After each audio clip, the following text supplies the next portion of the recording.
జనన విషయములో శాంతం.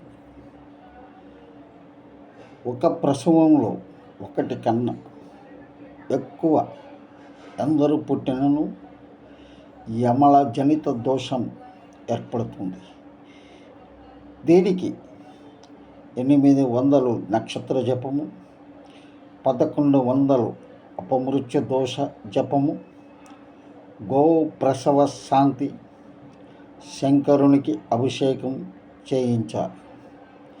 ఒకే ప్రసవంలో కవల పిల్లలు జన్మించినా కూడా ఈ యమల జనిత దోషము ఏర్పడుతుంది.